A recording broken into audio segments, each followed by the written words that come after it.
There's something that I'm seeing over and over again, women who are diagnosed with Hashimoto's or hypothyroidism.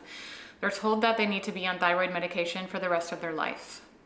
They were told that Hashimoto's is not reversible, even though I have fully reversed it and I have helped so many clients do that.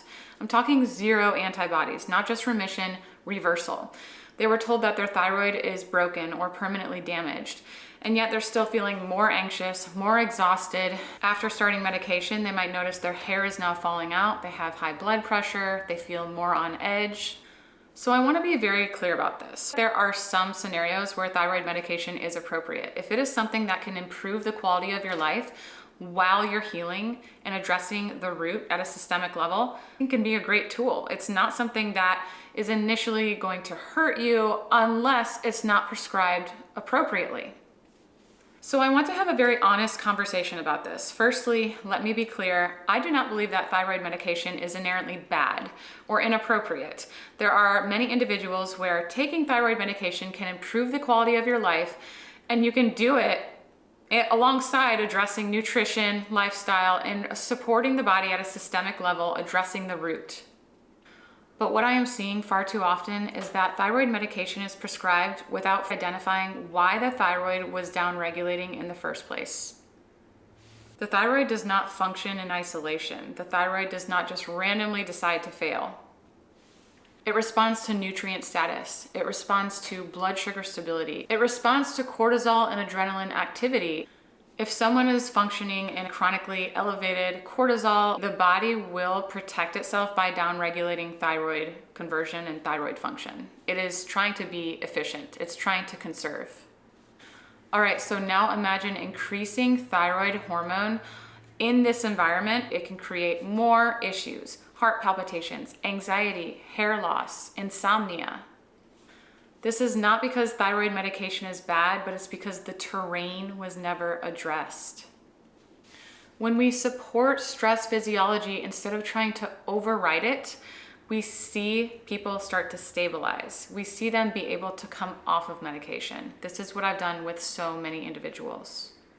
Their hair improves, it starts to grow back, it gets thick, it stops falling out. Their nervous system calms, they don't feel wired, anxious. Their energy stabilizes. They're not having crashes anymore. Their cycles regulate, or they reverse menopause. This happens too. Eventually, their prescriber is going to start saying, you don't need this medication anymore. Unless the prescriber is looking at one thing and they keep trying to address it with more medication. That can happen, and it's very frustrating being on my end of things because we are moving the needle, and sometimes people just don't want to wrap their heads around the fact that food really is medicine.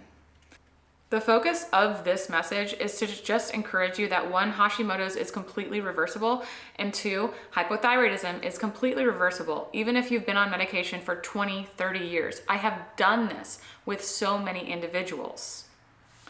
This video is not about me replacing thyroid medication or saying that nobody should take it. It's about supporting the body at a systemic level and really troubleshooting to decide what is right and giving the body the right input that it will actually respond to the best. If the goal is long-term healing at the root from the bottom up, the thyroid is a part of a much larger metabolic and stress signaling network. It should not be addressed in isolation. If you do not address the environment that suppressed it in the first place, you're just layering hormone on top of dysfunction. And sometimes that works, but sometimes it makes women feel a lot worse.